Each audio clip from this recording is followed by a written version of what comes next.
Hey Pisceans, how y'all doing? Welcome. We're going to be taking a look at your first half of June general reading here. So I saw in the meditation, I like want to go right to it because I want to hold on to it. Like it feels very fleeting. Like I could forget it at any second, which feels like there's an aspect of that because coming up for your energy for the first half of the month, because it feels like it's very fast. Like it feels like it's moving ahead very quickly. So I saw the word Pisces, then I saw a macaw, like a macaw bird, like come and start eating the word Pisces, like just chipping away at it.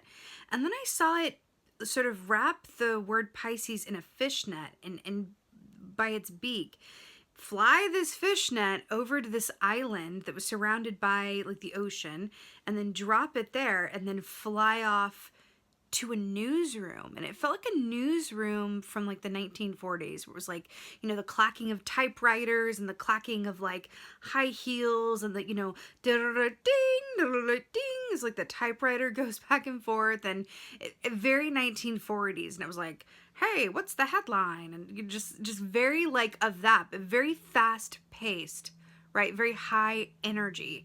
It felt like a New York City or like a Chicago newsroom in the 1940s. And I saw this macaw, like sitting like on a perch in this newsroom observing everything. And I saw like headline, "You're brilliant." It's like, what's the headline, Pisces? You're brilliant. Like it felt a bit like tongue in cheek like that, but it feels like there's another message around. This is a time we're moving into a season, you know, towards a time with Litha that is very much about the emotion, very much about love as we move into summer in the Northern Hemisphere. It's very much about how our emotions flow and work. But I feel like for you during this time, you are being almost in a heavy-handed but a very direct way. Because if you think about a news feature, it's very to the point. If we think about journalistic writing style, right? It's more Hemingway, less Faulkner, right? So it's more like, you know, there was a meeting today at the, you know, Roosevelt Street. You know, delegates got together to discuss the upcoming debt ceiling. You know, it like very like to the point. Like, what's the headline? I feel like for you guys, you are being very much encouraged to interact with the energy that's coming to you in a very direct, very active, very purposeful, and productive way. Be your own newsroom. Like, that's what this feels like. That's the kind of energy that I feel like is coming up for you, which is really interesting. Because remember, we were carried over the ocean and dropped on an island. It's like, now's not the time to be in the deep, watery depths of your Piscean potential. Now is the time to be, honestly, like an air sign. Is what I'm getting, because it's like newsroom. Air signs are a lot about the mind. You know, how we think, how we communicate, verbal skills, but also very to the point and blunt. It's actually air energy mixed with like Sagittarius energy is what I'm picking up for you. It's like, can you be an air sign with just like a saison of Sagittarius? Because it feels like, let's get to the headline, let's get to the point, let's focus on the nitty gritty. And then it's very interesting that I saw a headline, "You're brilliant," was rather the point of it as well. So really, really interesting. Let's go ahead and see what your cards say. Hey Pisceans, let's go ahead and see what your animal energy is for the first half of June. Oh, really? Interesting. The unicorn energy, so if you know me at all, for each sign I have an animal energy that I equate to that sign, and you guys are the unicorn. So it's really interesting that you're coming up in your own reading in this way, and I love this because this is also very much like the unicorn within mythology. Is like it's obviously it's a mythical creature, and it's like, you know, very rare. It's seeing one within mythology was considered to be, you know, highly fortuitous, and they're sacred magical creatures. So I love that this is coming up for you. Also with the moon in the background here, we are in the time of the moon, new moon. You guys as Pisceans are directly related to the moon as well. You're the moon key in the tarot. I love, love, love that this is coming up as your animal energy. So what's fascinating about this as well is that unicorn energy equates to the judgment key. in the tarot, which the tagline, which is really interesting because it's like tagline, headline, newspaper, but the tagline of the Judgment key is look back with pleasure, right? It's all about being able to review or experience the past, right? From a place of perspective and appreciation. That's Judgment. It's the last key in the major arcana before you go to the world key, which is the final key in the major arcana, which is like graduation day, successful completion, all of that. So it's interesting. There's this energy about, you know, the past and perspective and how you view things, right? And then what comes next? Like what comes is the graduation present about, like, you know, because it's like you can't move forward, right? Looking back. But it's like one last look back on the ship before you sail off into the next thing, next chapter, next whatever it is. So it's, I feel like I'm looking back, but it's interesting because I saw that macaw carry that fishnet, drop it on an island, and then fly into a newsroom. So it does feel like there's this, there may be, you may be tempted during this time, or you may feel drawn to, you know, really stew in those Piscean emotional waters and really sit with your feelings and be moved by how you feel at any given time, which normally is a really good thing. But I'm feeling for you guys, be mindful of how your feelings around this time, or what you are, your sort of instincts, how they may be directly related to the past or tied to past experiences in some way. Which also unicorn medicine is all about, you know, gifted children, and children is very much about, you know, the now moment. So are you acting from a place of what's in front of you now? Are you responding as your adult, right? Or are you responding as your inner child to something that has happened before? So just briefly, these terms that I'm using, there's within, it's a TA theory, which is transactional analysis theory, right? Which is something I've been learning about lately. So there's the parent aspect, which is the aspect of you that reacts to something in the moment how your parents did to you, right? So you're emulating that parental behavior that you had growing up. Then there's the child, where you are reacting to something in the moment how you did in the past. And then there's the adult, which is the goal. The adult is not reacting, but responding from the given moment that you're in with what's before you, not being influenced by the past in any way, shape, or form. Very interesting that this is coming up for you in this context, right? Okay. But I do feel like you're guided to really, really embrace your adult during this time.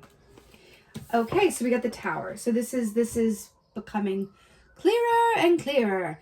So the Tower, this is about a huge shift, a big change, you know, something coming along to rearrange you, to realign you on your path of highest and best good. You know, I call this key the great rearranger, the universe being the great rearranger that it is, where when we make more fear-based choices, in my experience, Tower moments happen when we make more fear-based choices than love-based choices. When that scale is a bit heavier on the fear side, that's when Tower moments, big and or small, come along to sort of redirect us forward, right? Because ideally being the key word, we're always living in our adult energy where we're not influenced by the past, we're not worried about the future, we are fully embracing the given present moment and making choices from love and self-love and not from, you know, fear.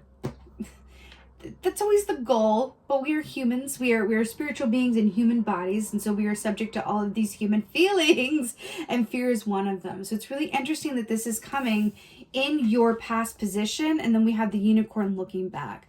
I do feel like there could be an emphasis here on things that have happened to you previously, or past influences, or people related to the past that might tempt you to kind of feel into those past events a little bit more than maybe constructive. Okay? Which, by the way, welcome to being a human. Like, that's completely normal. You're just being guided to, you know, be aware of it. So we got 5 of Swords here. All right, Pisces, we got some challenging energies here. Oh, we're going to get into it. So 5 of Swords, interesting. So this is air energy. The Tower is Scorpio energy, right? Which is death, endings, and new beginnings. transformation. Now, Five of Swords is really interesting because this speaks of, well, first of all, 5 is the number of change, right? There's a lot of change within this, a lot of change within the Tower key, right? But 5 of Swords is about integrity. It's about, are you acting within your own integrity, and or are those around you in your given environment acting within their integrity, right? That's the question with the 5 of Swords, because there's an energy around this about, how might I be, engaging in people, places, things, or thoughts that are counter to my own best interest? And then you can also, again, apply that to those around you in your given circumstances. I'm seeing an image of how this is in the Leeza Robertson animal deck, which is, it's like 2 swords on the ground and then 3 swords sticking up. And I feel like this is related to 3 of Swords, which is about heart pain and loss, betrayal, sadness, grief, mourning.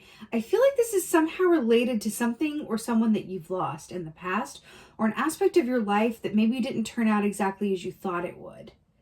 That is really coming. I feel like the past, it almost feels like, it feels like the past is like this really heavy gravity blanket that's over you during this time, and you're being called to literally be a bird. And fly above it and stay in your action, stay in your purpose, stay in your focus. Like, be the journalist, right? Remember that headline, "You're brilliant." I feel like there's this really distinct energy of wanting to get pulled into the past. And the universe is, your guides are going, no. Let's move it to the present. If that's difficult, then we'll go to the future, but not the past. The past feels like it's a bit heavy for you during this time. It really, really does. Okay. That's what I like to see. So in the future position, we have the 9 of Pentacles, which is really, really nice. This feels like such a treat, like such a gift. So 9 of Pentacles is very much, it's the entrepreneur key, right? It's about feeling good about the work that you do. And this is work that you particularly are good at, that you have done with and for yourself, which is why it is the entrepreneur key here. 9 of Pentacles as well. It's interesting with the tagline of "You're brilliant." That is completely applicable to the 9 of Pentacles, because she is so clearly brilliant. She has created her own destiny. She has, sat in the driver's seat and gone like, I am capable of whatever I put my mind to, and I know that I will succeed. That is 9 of Pentacles energy. And then reaching this point where she can stand there feeling really, really good about where she's come from and the work that she's put in. Why do I want to say that this is the absence of imposter syndrome? It's really interesting that this is coming up for you guys like that. This is the absence of imposter syndrome. This is being fully steeped in your self-worth and knowing that any rejection, any kind of disappointments, any kind of past people that maybe didn't acknowledge your, brilliance or whatever that is, whether that's work, personal, whatever, both really could be, right? Whatever that is, that has nothing to do with your ability in this now moment to step fully into your knowing that you are brilliant and you are capable of anything and everything that you desire. That is the truth of it. That's what it is. Again, those love-based choices where I say, hey, I'm going to view my situation from a place of love. And I know that within that love, there's absolutely no room for fear, right? Because what kills love? What is the love killer? Fear. Spirit is coming in. I'm hearing to, whatever this energy is for you, to ask yourself, look at your situation, right? Your past situations from the lens of, in what ways, right, did fear play a part in that outcome? If you didn't get something that you wanted, how might your fear or other people's fear affected that? How could love, as opposed to the fear, influence that outcome differently? There's something about, sometimes when we look at our past and we look at the people that have wronged us, or jobs that we didn't get, or opportunities that were missed, or whatever it is, choices that were made, it can be very easy as humans to look at other people's role in those things and go, man, they didn't want me, or man, they didn't, you know, they rejected me, or man, you know, that job didn't pay me this, or whatever it was. But it's easy to do that. It's so easy to do that. What's more difficult to do is to look at our part in how we co-created those experiences, because we literally co-create everything, right? Which is not saying that it's your fault or our fault, right? It's really going, how did fear play a part in that? And how did I contribute to that fear in some way, shape, or form? Right? Or how was that designed in order to align me with the tower to something bigger and better? And this could be a really helpful journal exercise for you, Pisces, is what I'm getting, to kind of look at whatever's coming up for you. And I feel like it's definitely to do with the past, or something that's going on now that reminds you of something from the past, or is somehow linked to the past, right? A journal exercise, you know, where you just go, okay, so in my past experiences, what that I was really upset about at the time, in terms of, like, you know, bless that broken road that led me straight to you, Rascal Flatts song. What am I now grateful for that at the time I was really upset about? What upsets or disappointments or losses or breakups or job rejection, whatever, I was really upset about at the time, but now, given where I am, given the person I'm with now, given the job I have now, given where I live now, whatever it is, can I go, oh my gosh, thank goodness that happened that way. That is a really helpful journal exercise that I'm getting for you, that is going to steep you right into this Nine of Pentacles, because there is this aspect of, why would you engage with this energy that feels like it is directly linked to the past? This is your adult right here. This is your adult. And this is parent-child, right? It's really interesting. We're being called to step more into a Nine of Pentacles for you. And you can do that mindfully through that shift in perspective, right? But let's go ahead and get your advice for first half of June. Let's get your advice. Oh my God. It could not be better. The best advice there could possibly be, hello, is the Star key. This is Aquarian energy. I love when this comes up as advice, because this is about great hope, great faith, great love, being in the spotlight, and wish fulfillment with that pearl and the oyster there, right?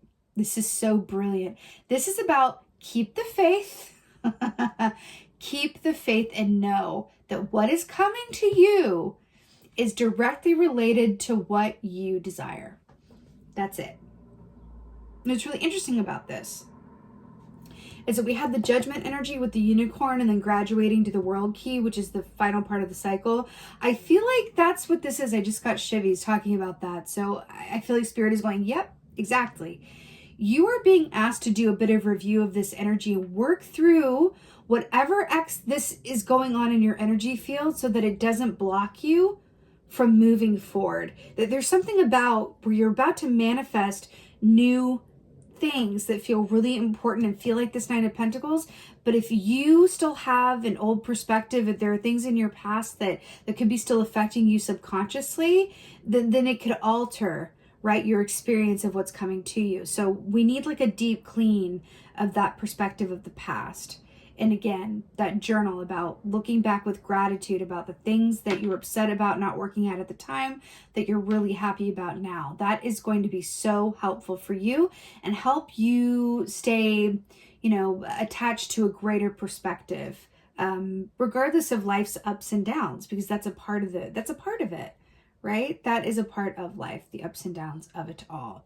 So I really, really like that this is coming up as your advice. It's really, really brilliant, Pisces. Also, with the water here, right? We saw the ocean, but this like oyster is like on an island. It's really interesting here with that. But it's really beautiful.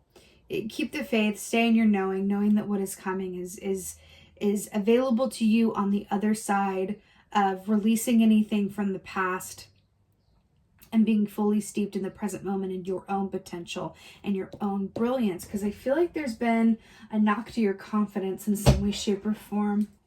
Either your confidence or your faith. Something to do with that. Like headline, you're brilliant, right? I keep seeing that. Oh, I was going to point this out. So it's not a macaw. I think is it a hawk? I'm not exactly sure what it is. But do you see that? Can you see that? Do you see that bird? Like on the archway there. And do you remember in the newsroom, I saw the macaw like on like up high, like in the newsroom on a perch looking down below. And then we have the pentacles here, which is all about your money, your finances, and the work that you do that also pays you well. So that's really interesting. This is coming up in this way. I also feel like I'm getting a nod towards the fall as well. The autumn, of course, we're looking at June, but there's something about this that's going, hey, like a lot of this wish fulfillment, a lot of this, I feel like you're going to have a really, really special autumn coming up here. I'm hearing September. Some major shifts in receipts around September. It feels really important. Let's go ahead and get an oracle. I'm hearing Virgo energy as well. That is in September, but there's something about that Virgo season. Just put a pin in that and remember that. There's something about Virgo season. Oh my God, I love it so much. Oh, look. It's adventure. Look, she's literally riding a butterfly, which is really interesting. So there's a stamp on here that says October 5th.